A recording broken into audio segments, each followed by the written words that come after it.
नमस्कार, मैं हूं अजय कुमार और आप देख रहे हैं देश भर की बड़ी खबरों के साथ दस्तक।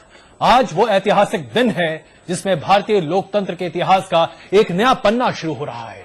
काफी जद्दोजहद के बाद महिला आरक्षण बिल का 14 साल का वनवास आज खत्म हो गया। राज्यसभा में महिला आरक्षण का संविधान संशोधन विधेयक पास किया गया और जिस बहुमत के साथ इसे पास किया गया, वाकई में तारीफ करनी पड़ेगी कि संसद में इस तरीके से भी लोग सोच सकते हैं।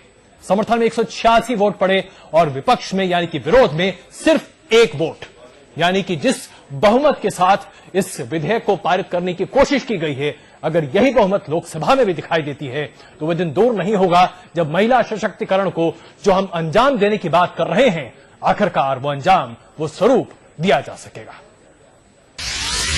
भारतीय लोकतंत्र का ऐतिहासिक दिन। संसद में आधी आबादी को आरक्षण। राज्यसभा में पास हुआ bill. The figure is ayes 186,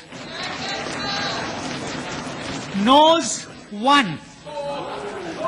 ये ऐतिहासिक ऐलान है जो आधी आबादी के कानों में आने वाले काफी दिनों तक मिस्री की तरह खुलती रहेगी। हो भी क्यों ना, आजादी के 62 साल बाद दुनिया के सबसे पुराने लोकतंत्र ने नया इतिहास जो रचा है। इसी के साथ फतेह हुआ संसद में आधी आबादी को 33% हक देने की जंग का पहला मोर्चा। लेकिन इस जंग को जीतने में काफी बाधाएं भी आईं। दिन भर के शोर शराबे और राज्यसभा से 7 सांसदों के निलंबन के बाद दोपहर 3:30 बजे बिल पर बहस शुरू हुई। On behalf of my party, let me state at the very outset that we unequivocally support this law. I certainly hope in assemblies and parliament also very soon women through their own work and capacity and sacrifice will cross 33% and reach 40 or 50%. This is a momentous development in the long journey of empowering our women. करीब 3 घंटे तक ये बहस चली। कानून मंत्री वीरप्पा मोइली के भाषण के बाद शाम के 6:30 बजे बिल पर वोटिंग की प्रक्रिया शुरू करने का ऐलान किया गया।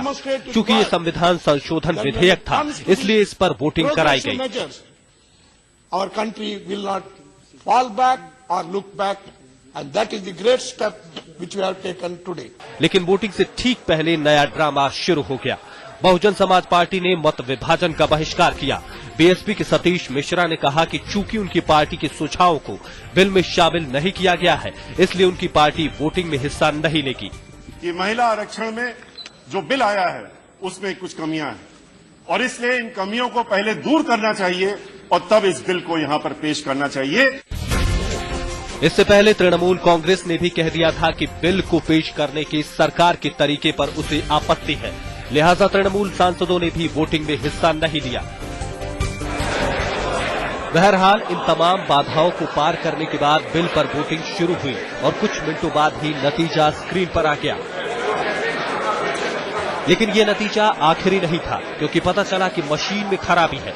जल्द ही इसे दुरुस्त कर लिया गया और उप सभापति ने सुना दिया वोटिंग का final result. The figure is ayes 186. इसके बाद कई अनुच्छेदों पर भी वोटिंग हुई और सबको भारी बहुमत से पास कर दिया गया। जाहिर है आधी आबादी ने एक जंग जीत ली है, लेकिन ये जीत अभी आधी ही कही जाएगी, क्योंकि लोकसभा की मंजूरी अभी बाकी है और इसके बाद भी कई पेचीदगियां सामने आएंगी। लेकिन इतना तो तय है कि इतिहास रचने की दिशा में एक बड़ा कदम उठ चुका है। एक ऐतिहासिक फैसला और एक के मुकाबले 186 से जीत। मौका तो शानदार जश्न का था, लेकिन इस जीत को हासिल करने के लिए सरकार को जिस तरह की कसरत करनी पड़ी, जिस तरह से समर्थन वापसी की धमकियां मिली और जिस तरह तृणमूल कांग्रेस के सांसदों ने भी मतदान में हिस्सा नहीं लिया, इन सभी बातों ने मिलकर इस जीत का रंग थोड़ा फीका कर दिया है। संदीप सोनवलकर और आशीष जोशी के साथ बालकृष्ण, दिल्ली आज तक।